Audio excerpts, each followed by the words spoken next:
Welcome to root base. मैं हूं विनोद और आज का जो हमारा अगला टॉपिक है वो क्या है, वेन डायग्राफ जनरेटर। ये क्वेश्चन आपके लिए बहुत ही इंपॉर्टेंट हो जाता है, आपके 12th एग्जाम में बहुत बार इसको पूछा गया है। तो चलिए जल्दी से इस क्वेश्चन को हम लोग करते हैं। आपका वेन डायग्राफ जनरेटर का आविष्कार कब हुआ था? 1929 में। 1929 में रॉबर्ट जेमिसन वेन डायग्राफ ने इसका आविष्कार किया था। 1929 में रॉबर्ट जेमिसन वेन डायग्राफ ने इसका आविष्कार किया था। ये एक बहुत ही हाई क्या होता है, इलेक्ट्रिक पोटेंशियल जनरेट करता है। ये क्या होता है, बहुत ही हाई इलेक्ट्रिक पोटेंशियल को वह क्या करता है, जनरेट करता है। तो चलिए जल्दी से इसके डिफिनेशन को देखते हैं। Van de Graaff generator is an electrical device. Van de Graaff generator क्या है आपका? इलेक्ट्रिकल डिवाइस है through which we can accelerate electron. Electron इसमें क्या करता है, एक्सेलरेट करता है। Van de Graaff generator is an electrical device through which we can accelerate electron। वह इलेक्ट्रॉन को क्या करता है, एक्सेलरेट कराता है। अब इसका प्रिंसिपल देखिए, इसका दो प्रिंसिपल है। पहला क्या है, action of sharp point known as corona discharge. Action of sharp point known as corona discharge. यहाँ पर आप लोग इलेक्ट्रिक डिस्चार्ज भी आप लोग लिख सकते हो। अब दूसरा पॉइंट क्या है आपका, when charge is placed over a shell it is uniformly distributed over it. ये जो चार्ज है इसका वो क्या है, इस पर यूनिफॉर्मली डिस्ट्रीब्यूटेड है। ये चार्ज जो आपको दिख रहा होगा ये क्या है, इस पर यूनिफॉर्मली डिस्ट्रीब्यूटेड है। क्या बोल रहा है आपका, when charge is placed over a shell it is uniformly distributed over it. इसका डिफिनेशन, इसका प्रिंसिपल हो गया। अब इसका कंस्ट्रक्शन, चलिए इस कंस्ट्रक्शन को हम लोग अभी करते हैं। हमारा वेन डायग्राफ जनरेटर का डिफिनेशन हो गया, प्रिंसिपल हो गया। अब हम इसका कंस्ट्रक्शन को देखेंगे। तो इस फिगर के बारे में जैसे जैसे मैं आगे बताता जाऊंगा इस फिगर को भी क्लियर करता जाऊंगा। तो यहाँ पर ध्यान दीजिए, in Van de Graaff generator we have a spherical shell nearly about 10 m radius. इसका जो स्फेरिकल सेल है उसका रेडियस कितना है आपका, 10 m। The spherical shell is placed over two insulating pillars A and B. Spherical shell जो है, ये सेल जो है, स्फेरिकल सेल जो है कहां पर प्लेस्ड रखा हुआ है, ये पिलर ए एंड बी में इसको स्फेरिकल सेल को रखा गया है। अब ध्यान दीजिए, ये P1 P2 क्या है, ये P1 एंड P2 क्या है आपका, P1 and P2 are the two pulleys connected with each other through silk belt can be rotated by some external means such a motor। ये क्या है, P1 P2 क्या है, दो पोलिस है, दोनों एक दूसरे से क्या होता है, कनेक्ट होता है और ये मोटर की सहायता से क्या करता है आपका, रोटेट करता है। अब यहाँ पर ध्यान दीजिए, C1 C2 इतना का इसका काम तो हो गया हमारा। ये P1 P2 के बारे में हम लोग जान लिए क्या है। अब आपका क्या बच गया, आपका ये AB का भी हम लोग क्लियर हो चुका है। अब हम लोग क्या बच गया, सिर्फ C1 एंड C2।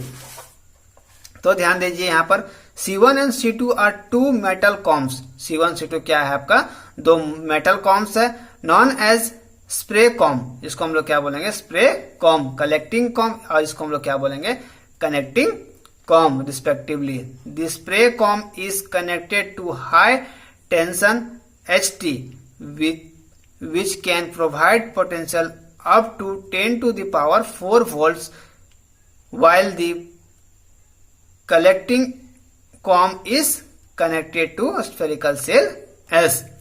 ये जो आपका देखिए C1 C2 क्या है आपका, दो मेटल कॉम है। ये C1 एंड C2 क्या है आपका, दो मेटल कॉम है जो कनेक्ट है किससे, HT क्या है आपका, हाई टेंशन से ये क्या है आपका कनेक्ट है।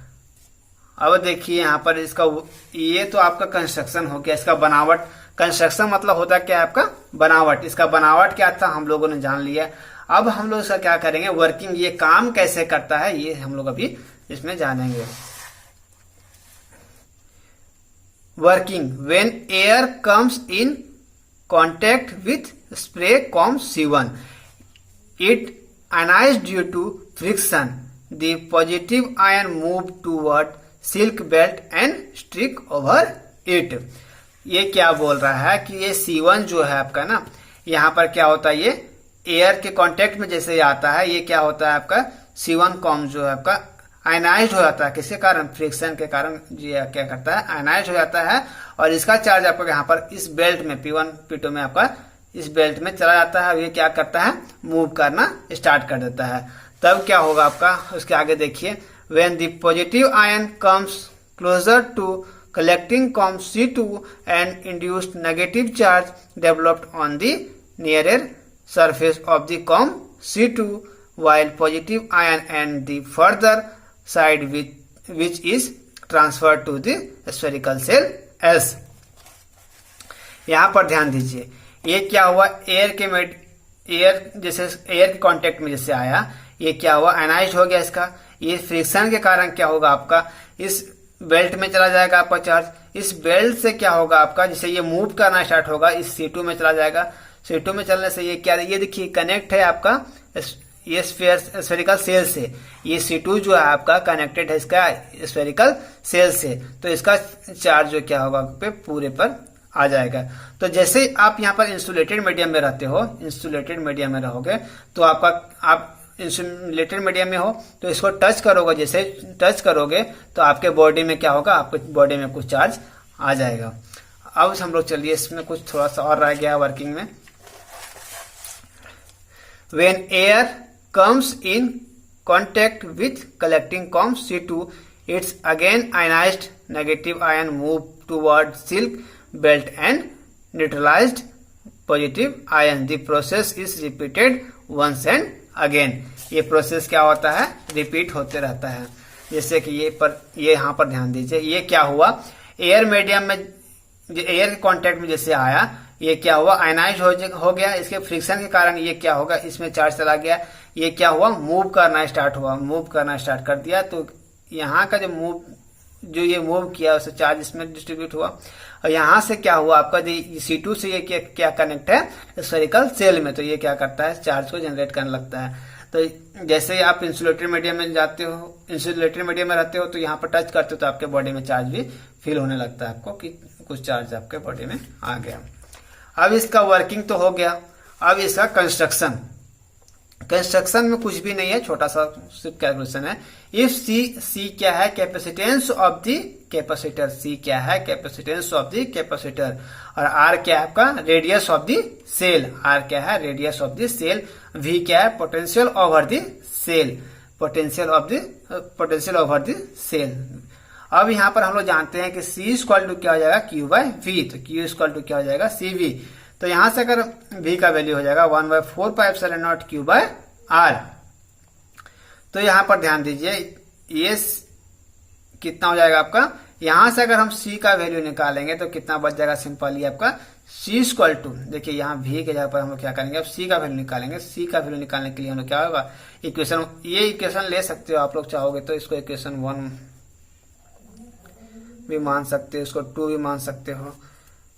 ये आपका होगा 3। इक्वेशन 1 से अगर हम यहां से निकालेंगे V का वैल्यू, तो यहाँ C का वैल्यू निकालेंगे तो कितना हो जाएगा आपका 4πε0 इंटू R।